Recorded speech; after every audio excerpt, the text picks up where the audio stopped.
చెల్లిస్తా ఉన్నారు. అంటే రాబోయే రోజుల్లో ఏమైనా చౌకగా తయారు చేసి రూపాయికి యూనిట్ ఇస్తామని మీరు ఏమైనా చెప్పారా ప్రజలకి? ఇక్కడ ఉండే వాళ్ళకి ఉచితంగా ఇస్తున్నారా? 200 యూనిట్లు ప్రజలకు ఇస్తామని చెప్పిన మాటను కూడా పూర్తిగా నిలబెట్టుకొని అమలు చేయడం లేదు ఈ ప్రభుత్వాలు.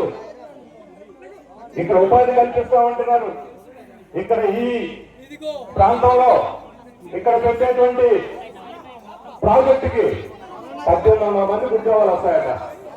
నేను సవాల్ చేస్తున్నాను ఒకటే మాట, ఇప్పటి వరకు మీరు పెట్టినటువంటి ఫ్యాక్టరీల్లో లేదా ప్రాజెక్టుల్లో ఎక్కడైనా మీరు అనౌన్స్ చేసే ప్రకారం ఉద్యోగాలు ఇచ్చారా?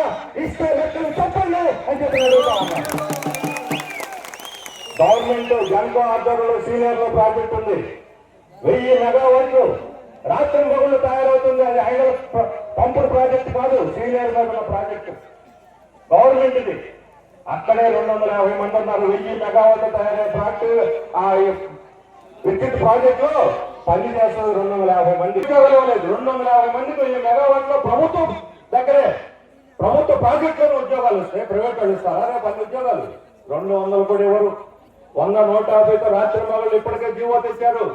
8 గంటల పని విధానం ఎత్తేసి 13 గంటలు, 15 గంటలు, 16 గంటలు మా ఇష్టానుసారం వాళ్ళ శ్రమని రక్త మాంసాలు పిండి దోపిడీ చేస్తామని ఈరోజు జీవో తెచ్చింది ప్రభుత్వం. అప్పుడు 250 మందులు బదులు 100 మందే సరిపోతారు. అంటే 1,50,000 మందిని ఇళ్ళు వాకిళ్ళు ఖాళీ చేసి ఊళ్ళకు ఊళ్ళు ధ్వంసం చేసి చెట్లు పుట్టలు ధ్వంసం చేసి మీరు ఇచ్చే 100-2 ఉద్యోగాల కోసం అభివృద్ధి చేస్తామని చెబుతారా? ఎవరిని నమ్మించడానికి ఎవరి చెవులో పూలు పెడతారని చెప్పి అడుగుతా ఉన్నాను. ఈ రకంగా ప్రజలు ఏదో తెలియతక్కువ కాదు, వాళ్ళు చెవులో పూలు పెట్టుకోలేదు, వాళ్ళు తిరుగుబాటు చేసి పాత్ర నేర్పిస్తారని చెప్తారు.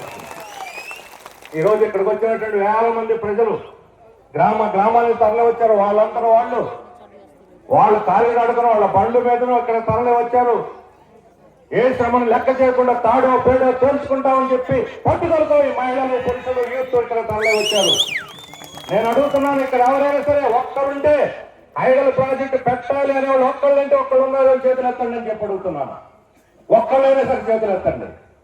ఎవరు లేరు. ఒక్కనే చేతులు ఎత్తండి. అది ప్రజా గర్జన, అది అరణ్య గర్జన, అది అరణ్య ఘోష. దీన్ని ప్రభుత్వం వినాలి. ఇక్కడ స్పెషల్ బ్రాంచ్ పోలీసులు వచ్చి ఉంటారు, పోలీసు అధికారులు కూడా ఉన్నారు.